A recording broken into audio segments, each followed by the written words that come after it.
Oi, gente, bom dia, boa tarde ou boa noite, eu não sei em que horário que vocês estarão assistindo essa aula, e também como eu não sei a sequência, então vou me apresentar novamente. Meu nome é Fabiane, eu sou enfermeira, mestranda no programa de pós-graduação em enfermagem, bolsista da CAPES, e estarei acompanhando vocês na disciplina de saúde da criança, através, auxiliando nas aulas teóricas, e nesse contato próximo que a tecnologia nos proporciona durante esse período de pandemia.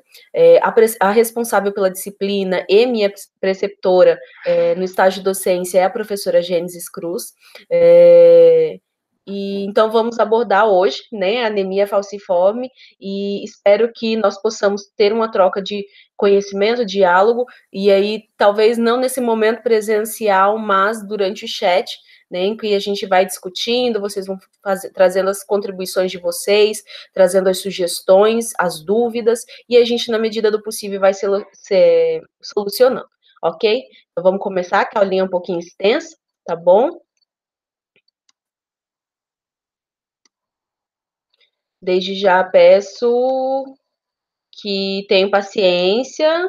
Esse novo modelo de ensino, ele é um desafio para todos nós, então pode ser que em algum momento ocorra alguma alteração, algum erro aí na transmissão, ok? Então vamos lá. Dando continuidade nas temáticas relacionadas às condições crônicas em saúde da criança e adolescente, hoje nós abordaremos a anemia falciforme como uma das doenças que nós caracterizamos, né, como uma das principais, e que os profissionais da saúde eles ainda têm dificuldade em traçar em auxiliar na hipótese diagnóstica, em fechar um diagnóstico de anemia falciforme, bem como em fazer algumas orientações. Responsável pela disciplina a professora Gênesis Cruz e eu, mestranda Fabiane Verônica. A anemia falciforme é um dos grupos de doenças coletivamente denominados hemoglobinopatias, no qual a hemoglobina B de um adulto normal, né, a hemoglobina BA, é parcialmente ou completamente substituída por uma hemoglobina anormal, em formato de foice. Então, essa é o que denomina-se o nome da anemia falciforme, que é o formato de foice. Terminologia erroneamente utilizada, tendo em vista que os termos corretos para anemia falciforme são SS, tendo em vista a alteração e a formação da hemoglobina S, e a doença falciforme homozigótica. A doença falciforme inclui todos os transtornos hereditários cujas características clínicas, hematológicas e patológicas estejam relacionadas com a presença da hemoglobina S. Então, todas as patologias, todos os transtornos hereditários relacionados à hemoglobina S, o paciente com anemia falciforme, ele pode vir a desenvolver ou ter o traço da doença. Então, aqui nós temos uma ilustração de como seria uma hemácia normal e uma hemácia com pacientes com anemia falciforme. A fisiopatologia da doença ela está relacionada aos doentes homozigóticos ou heterozigóticos com traço falciforme. O fenômeno usualmente não é aparente no recém-nascido, tendo em vista que o recém-nascido, no primeiro ano de vida, ele possui a hemoglobina fetal, ou seja, a hemoglobina da mãe ainda, em 60% a 80% dos casos. E somente depois, com o passar dos dias de nascimento, depois do primeiro ano, na maioria das vezes, dos casos que acontecem, é que esse recém-nascido inicia a apresentação das sintomatologias relacionadas à anemia falciforme. Então, os RNs geralmente são assintomáticos, mas rapidamente diminuem no primeiro ano, evoluindo aí para sintomas e complicações da própria patologia. Essa obstrução causada, dentre as complicações causadas nesse recém-nascido, dentre elas pode ocorrer obstrução causada pelas hemácias em formato de foice, destruição aumentada das hemácias e adesão anormal e o emaranhado de células foiçadas que bloqueiam a microcirculação, causando vaso-oclusão e hipoxemia nos tecidos. Então, isso são uma das principais complicações que acontece com esses pacientes. Em relação à hereditariedade, a lei de Mendel é essencial para explicar como ocorre essa transmissão e a probabilidade de pais com traços da doença passarem para o filho. Fabiane, mas como que ocorre? Somente um dos pais ter o traço da doença já é suficiente para a criança nascer com anemia falciforme? Não.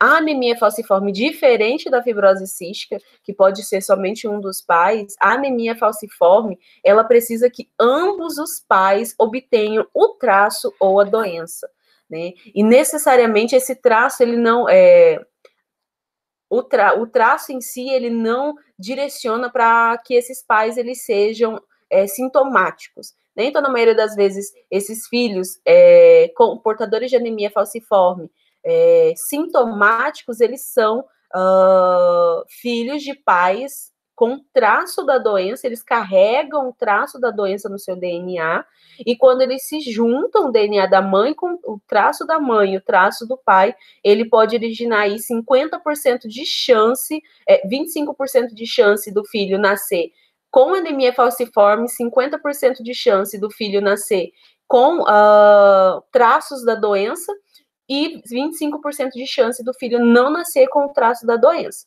Né? Então, é por isso que é considerada uma patologia, uma doença de cunho homozigótico. Aí a gente voltar um pouquinho, retomar um pouquinho da lei de Mendel para a gente compreender esse contexto. Então, novamente reforçando, são pais portadores, né? Ao invés deles terem a hemoglobina A, eles têm a hemoglobina S, né? Que é essa formação, essa anormalidade, esse defeito que foi gerado. Então, a hemoglobina ela toma um formato diferente, uma característica diferente. E quando esses dois traços se unem, o filho ele tem a probabilidade de nascer saudável com hemoglobina A, ou 25% sem anemia e sem o traço da anemia, 50% de filhos com portadores assintomáticos do traço falciforme, 50%, e 25% com as sintomatologias, então com a hemoglobina SS presente. A gente vai assistir um videozinho agora ilustrando como que ocorre essa alteração, esse defeito na hemácia, evoluindo aí para anemia falciforme. Eu vou pegar direto do YouTube, porque eu tentei outras vezes, não deu certo.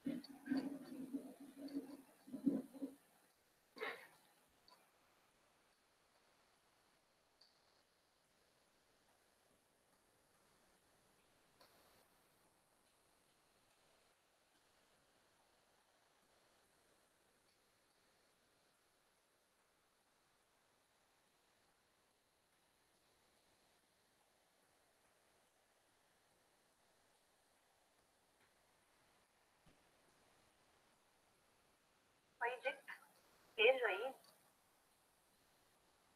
Over there. Move up behind the helicopter.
Bom, como visto, né, na ilustração, as manifestações clínicas, elas vão variar, né, tendo em vista que as vasoclusões ocorridas nesse processo, vai aumentar, pode vir a aumentar no início dos primeiros anos, nos primeiros anos de vida, então vai aumentando, de acordo com a ingesta hídrica que esse paciente realiza, de acordo com o gasto energético que esse paciente obtém, então são todos fatores que influenciam na alimentação que esse paciente realiza, tudo isso são fatores que influenciam para o aumento ou não da gravidade das frequências, das crises de anemia falciforme, da dor, né, do processo doloroso causado por essa vaso-oclusão e pela liberação das citocinas que entram nas nervações e mandam uma resposta, um estímulo doloroso para esse paciente. Então, as manifestações clínicas, elas vão variar de gravidade e frequência, né? As vasoclusões, os episódios dolorosos, a isquemia distal e a dor, também são uma das características principais da anemia falciforme. A crise de sequestro esplênico, e o acúmulo de sangue no fígado e baço, com a diminuição do volume circulante, podendo evoluir aí para um choque, crise aplásica, e a produção diminuída de hemácias, podendo causar aí uma anemia grave. Então, pacientes com anemia falciforme, obviamente que eles têm uma tendência a anemia mais grave, né? Um quadro de anemia mais grave, persistente. A crise hiperhemolítica, que é a destruição acelerada das hemácias, desencadeando a anemia, a icterícia e a retilocitose,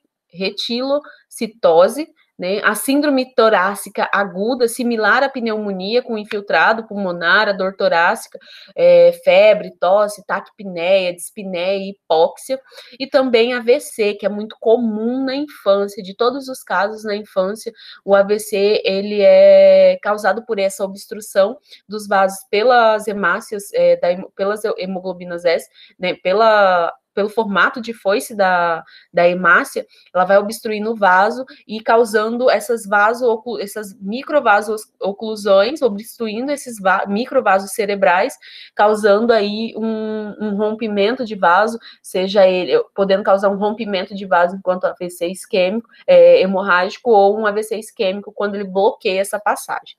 E necessitando aí o paciente de uma hemotransfusão em todo esse contexto, visualizando. A paciente tá com anemia grave, retilocitose, ele tá apresentando quadros similar de pneumonia, persistente, ou ainda no quadro de AVC, em que esse paciente a gente visualiza através dos exames sanguíneos que ele está com comprometimento da sua função hematológica. Então, esse paciente ele necessita um dos tratamentos utilizados para essa doença que não tem cura e somente controle das sintomatologias.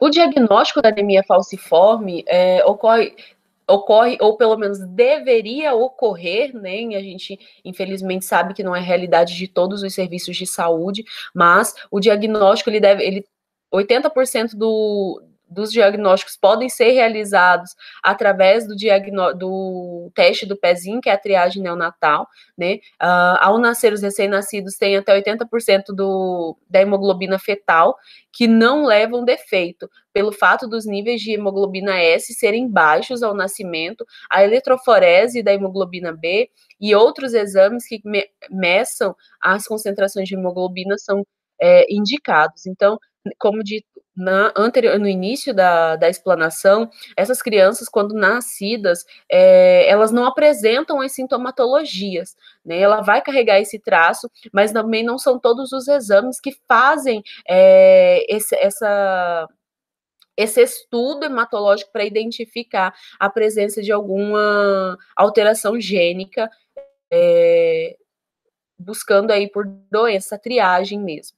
Então, o diagnóstico precoce, ele pode ocorrer aí antes dos 3 meses de vida, que permite intervenções mais apropriadas para minimizar as complicações. Através de qual exame? Através do teste de pezinho, né, que é um dos exames que mais faz triagem e mais tem chance de diagnosticar doenças congênitas, alterações a nível de DNA, cromossomo mesmo, é a triagem neonatal, sendo essa indispensável orientação na saída da maternidade. Olha, mãe, até os 3 meses você tem que fazer o teste de pezinho do bebê.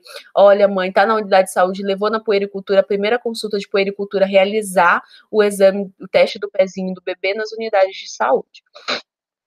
O teste do pezinho, como dito anteriormente, o diagnóstico precoce, ele, quanto se diagnosticado antes dos 3 meses de vida, tem a chance aí de aumentar a efetividade das intervenções e a diminuição, consequentemente, das complicações decorrência da anemia falciforme.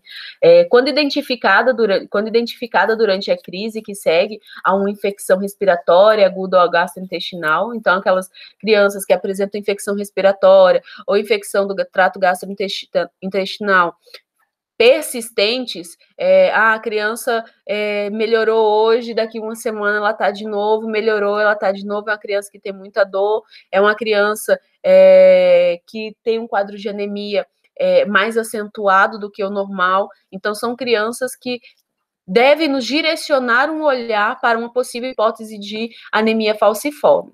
E aí fazer toda a investigação genética dos pais, da criança, para a gente identificar isso.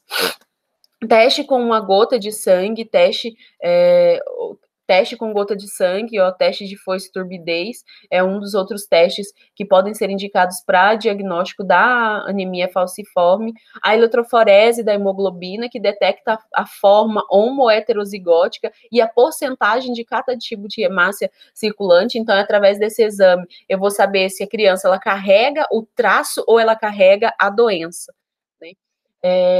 Alguns estudos eles vêm dizendo que as crianças com anemia falciforme, elas têm 200 vezes mais chances de obter um AVC na infância, né? Então, crianças que apresentam fraqueza, paralisia de um dos lados do corpo, braço ou perna, meu filho não está mexendo um lado, ou meu filho ele não consegue mexer um braço, ou ele tem uma parestesia de face, uma paralisia de face, ou a boca ela tá torta, assimétrica, essa criança é um indicativo de que essa criança ela passou por um AVC, seja ele na maioria das vezes o hemorrágico, e decorrente das complicações, como uma das complicações da anemia falciforme. Então, uma das investigações que devem ser feitas em crianças que apresentam essa sintomatologia é a anemia falciforme, tendo em vista que ela tende aí nessa infância, um AVC, dependendo se ele não for controlado, um AVC isquêmico, um AVC hemorrágico, não sendo tratado corretamente, essa criança pode evoluir ao óbito.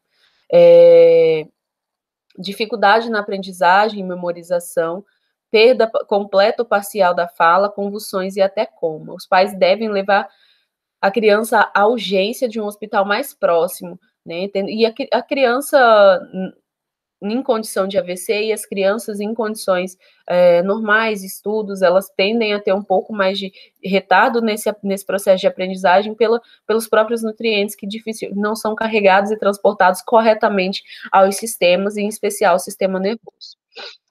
Outras sintomatologias relacionadas é a crise álgica, né? São crianças que choram e na investigação de causa, não se identifica uma causa de busca, como que eu posso dizer, mais comum no serviço de saúde para a faixa etária da criança. Então, são crianças comumente que apresentam crises álgicas intensas, infecção, crianças com quadro de infecção persistente, sequestro esplênico, síndrome torácica aguda, essa criança ela pode infartar, ou o adulto também, acidente vascular cerebral, como dito anteriormente. Além disso, algumas outras complicações e sintomatologias relacionadas, e manifestações clínicas da anemia falciforme é a restrição de crescimento da criança, então a criança que ela tem um comprometimento nesse crescimento e desenvolvimento, que pode facilmente ser identificado na consulta de puericultura, ou no acompanhamento de crescimento e desenvolvimento nas unidades de saúde, um déficit de atenção em decorrência da própria patologia que não transporta corretamente o oxigênio e os nutrientes necessários, a sonolência, o cansaço e a fadiga são algumas das manifestações clínicas da doença, quais os profissionais eles devem estar atentos, tendo em vista a necessidade de intervenção imediata para evitar complicações mais graves. A anemia falciforme hoje ela tem cura. Em algumas situações é indicado aí o transplante de medula óssea, mas infelizmente, né, o nosso sistema de saúde conta aí com uma fila gigantesca de pessoas esperando, né, um transplante de medula, também conta aí com uma fila menor do que uma fila muito pequena de doadores de medula óssea, sendo esse um transplante cuja a compatibilidade é uma das mais difíceis de se ter. Então, a anemia falciforme, ela até tem cura, ela tem essa possibilidade de cura, mas, infelizmente, o nosso sistema de saúde hoje, ele ainda não comporta toda a demanda que exige esse tipo de transplante. A medula óssea, então, ela é responsável pela produção das plaquetas, leucócitos e hemácias, através da célula-tronco, através da catabolização da cascata hematopoética. Então, fica aí, acho que fica para a gente, nos resta, infelizmente, no nosso estado a gente não tem esse serviço, mas a necessidade da gente ser doador, da gente fazer esse processo de orientação é muito importante. A conduta terapêutica, ela se inicia-se no slide está dizendo antes, ao nascer, mas eu acredito que seja bem antes, no acompanhamento, acredito não, é bem antes, no acompanhamento de pré-natal, no planejamento familiar junto com essa mulher, junto com a mãe, junto com o pai, no serviço de atenção básica, fazendo uma investigação mesmo de possíveis alterações, doenças congênitas existentes na família, fazer uma triagem desses pais para que a gente consiga já ter um direcionamento se essa criança ela pode vir a nascer com alguma alteração, alguma doença congênita ou não. Mãe, a senhora tem histórico de doença congênita na família? Quais exemplos? Anemia falciforme, fibrose cística, enfim, inúmeros, né, gente? Até falha aqui na cabeça. Mas são inúmeras doenças em decorrência da alteração gênica. E ao nascer, os recém-nascidos têm 80% da hemoglobina fetal, como dito anteriormente, que não levam defeito pelo fato dos níveis de hemoglobina S ainda serem muito baixos no nascimento. A eletroforese da hemoglobina B e outros exames que mensuram a concentração da hemoglobina são indicados para o diagnóstico, né, precoce desses casos de crianças com manifestações clínicas sugestivas ou até mesmo familiares com traços da doença, pais com traços da doença. O diagnóstico precoce, antes dos 3 meses de vida, permite o início de intervenção apropriada para minimizar as complicações. Ainda dando continuidade na conduta terapêutica, o tratamento da crise usualmente é direcionado para medidas de suporte e tratamento sintomático, e os objetivos principais são fornecer repouso para minimizar o gasto de energia e melhorar a utilização de oxigênio. Então, são pessoas com anemia falciforme, ela tem que reduzir o desenvolvimento de atividades físicas. Infelizmente, são pessoas que precisam se restringir em alguns tipos de atividade a fim de melhorar a utilização do oxigênio, uma vez que não são todas as hemácias que conseguem transportar oxigênio com qualidade para os tecidos. Hidratação através da terapia oral ou EV, intravenosa, que são pacientes que necessitam obrigatoriamente de uma hidratação aumentada para facilitar a fluidez da circulação sanguínea e que essa hemácia ela passe com mais tranquilidade entre os vasos. Pacientes com baixa ingesta de pacientes com anemia falciforme, cuja ingesta hídrica ela é reduzida, esses pacientes tendem a apresentar uma crise dolorosa, uma crise álgica em decorrência desse processo de desidratação. E mais dificultoso a passagem da hemácia em formato de foice nos vasos. Reposição eletrolítica, porque a hipóxia resulta em acidose metabólica e que também promove o afoiçamento, né? Então, um outro agravamento dessa anemia falciforme, e qual a gente deve sempre se atentar é essa reposição eletrolítica dos pacientes, né, para diminuir a chance desse sangue se tornar acidótico e aí aumentar as hemácias em formato de foice. Analgesia para intensa dor da vasoclusão causada, então, quando o vaso está passando, a hemácia está passando no vaso, essas pontinhas, elas é como se fossem rasgando esses vasos, então causa muita dor, e quando se tem a hipóxia do vaso, que é a ausência do oxigênio naquela região, o paciente inicia um processo doloroso, cujo o tratamento mais indicado é a analgesia somente para controle da dor. A reposição sanguínea para tratar anemia e reduzir a viscosidade do sangue, então pacientes cuja os exames hematológicos eles estão muito alterados e o paciente encontra-se com um quadro de anemia de grave para gravíssimo, é indicado nesses casos a transfusão sanguínea nesses pacientes. E o tratamento com antibióticos para tratar as infecções existentes e corriqueiras.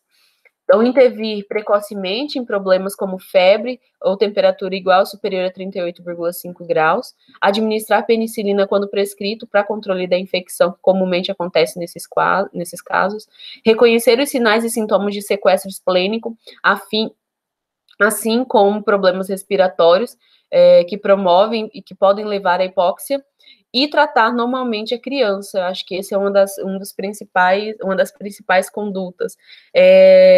Deixar claro para essa criança e deixar claro para esse familiar que, independente da patologia, ela é uma criança e que precisa viver essa fase, aproveitar o máximo dessa fase e que com o máximo de qualidade de vida possível, tendo em vista que isso vai influenciar. Ele está na escola e começa a entrar em uma crise, ele está vendo os amiguinhos correr e ele não pode correr, ou ela não pode correr, porque isso pode levar ela a uma crise álgica. Mas quando bem acompanhado dessas crianças, essas crises elas ficam meses sem aparecer, alguns relatos dentro dos estudos que nós estávamos levantando até anos sem a crise de anemia falciforme, crise álgica, decorrência da anemia. E acho que uma das principais complicações, no meu ponto de vista, em tudo isso, de forma aguda e que potencialmente pode evoluir para o óbito dessa criança ou desse adulto também, né, pensando aí na saúde do adulto, também são os sinais da síndrome torácica aguda, um possível infarto do miocárdio e AVC, que são ambas complicações potencialmente fatais, principalmente na fase da infância. O aconselhamento dos pais a estarem particularmente em alerta nas situações em que a desidratação pode ser uma possibilidade, como clima quente, e que reconhecem sinais precoces de redução da ingesta hídrica, como diminuição na eliminação urinária, poucas fraldas molhadas ou aumento da sede. Sempre tem que deixar os pais sempre muito em alerta em decorrência dessa potencialidade de evolução para uma crise álgica grave em decorrência da desidratação. A orientação nesse processo ela é indispensável. Como eu disse em outras aulas, a criança com condição crônica, ela sofre e a família sofre junto. Então, esse acompanhamento do paciente, da criança, essa intervenção junto à criança, ela deve ser ampliada para dentro do lar, dentro da família, né? Os pais, os irmãos, que precisam ser orientados, que precisam compreender a doença e entender que eles são corresponsáveis pela qualidade de vida da criança, tendo em vista que ela não tem condições de manter o seu autocuidado. Para além daquelas condutas supracitadas, a hidratação adequada para evitar a obstrução dos vasos sanguíneos por afoiçamento e retardar o ciclo de isquemia por adesão, esteatose, adesão, êxtase, trombose, e também não é suficiente alertar os pais para forçar a ingestão de líquidos ou encorajar a ingesta de bebidas. Eles precisam de orientações específicas, eles precisam saber o porquê dessa importância de ingesta hídrica, eles precisam saber as formas o que pode decorrer dessa ausência dessa ingesta, para eles terem a maior flexibilidade na orientação e nos cuidados junto a essa criança.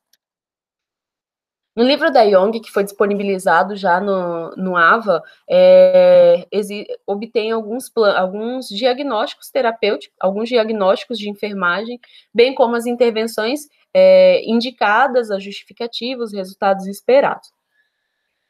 Dentro de um dos diagnósticos apresentados no livro, o risco de lesão relacionada a nível anormal de hemoglobina, nível de oxigênio, ambiente reduzido, é um dos principais diagnósticos relacionados à anemia falciforme. Ah, Fabiane, mas eu vou fazer isso aí somente quando a criança estiver internada. Não. Lá na unidade de saúde, você tem que ter em mente quais são os riscos que essa criança está exposta em decorrência da doença, enquanto complicação da doença. Porque você precisa orientar essa família acerca de quais os cuidados e quais as atenções nos sinais e sintomas que essa criança vier apresentando, para ela saber intervir ou procurar o serviço de saúde intervir precocemente. Então, em vista esse diagnóstico de risco de lesão, alguma das intervenções seria explicar as medidas para minimizar as complicações, como relacionadas às atividades físicas, orientar a família que essa criança ela não pode forçar muito na atividade física, não é que ela vai deixar de fazer, mas são aquelas crianças que têm uma frequência mais assídua de desenvolvimento de atividade física, elas tendem a ter a presença de mais crises álgicas e, consequentemente, obstrução de vasos. A prevenção da infecção, então são crianças que têm que ter uma higiene e cuidados higiênicos aumentados, tendo em vista que elas são mais imunossuprimidas. Aconselhar e evitar ambientes com pouco oxigênio, então ambientes muito fechados ou altitudes altas, voo de avião, são locais em que essas crianças elas podem ter um aporte de oxigênio reduzido e, consequentemente, apresentar aí um quadro de isquemia, hipóxia, de vasos, e entrar em crises álgicas ou até mesmo desenvolver complicações mais graves da patologia. E em tudo isso é a orientação, o planejamento familiar lá no início da gestação, quando essa gestante ela está pensando, quando essa mãe ela está pensando em engravidar, ou quando ela já engravidou, buscar fazer um estudo mesmo genético. Ah, mas ela precisa passar pelo geneticista. Não necessariamente. Acho que dentro dos serviços de saúde nós podemos trabalhar com inúmeras ferramentas, sendo a principal delas a comunicação. Geralmente, pessoas que têm traços de anemia falciforme, elas sabem que tem traços de anemia falciforme porque alguém na família tem, ou se ela não sabe que tem, mas você sabendo que alguém na família obtém, o pai, a mãe, o avô, a avó, obtém o traço da doença, fica mais fácil para você, talvez, já começar a orientação dessa família, acalmando e orientando que essa criança ela pode vir com esse gene recessivo, e podendo apresentar as sintomatologias, ou não também. A chance da segunda gravidez pode vir também, 25% de chance, e se forem ambos os pais com traço da doença, 25% de chance dessa criança nascer com o defeito genético, a anemia falciforme. Bom, acho que a gente finaliza agora a apresentação de anemia falciforme. A gente vai ser disponibilizado essa temática no AVA, e eu espero que nós possamos aí ter uma troca de diálogos, se vocês ficarem com dúvida em relação a alguma das abordagens feitas, alguma das falas feitas, eu peço que vocês entrem em contato, tem o meu e-mail, o meu WhatsApp no grupo, e eu estou à disposição, tá? Então, ressaltando que a orientação, o profissional de enfermagem, a melhor ferramenta do profissional enfermeiro dentro dos serviços de saúde é a orientação em saúde, é a educação em saúde. E a gente só consegue fazer uma educação em saúde, uma orientação em saúde eficaz quando eu tenho conhecimento de causa acerca do que eu estou falando, tá bom? Então, é isso aí, nos encontramos para falar de HIV na infância.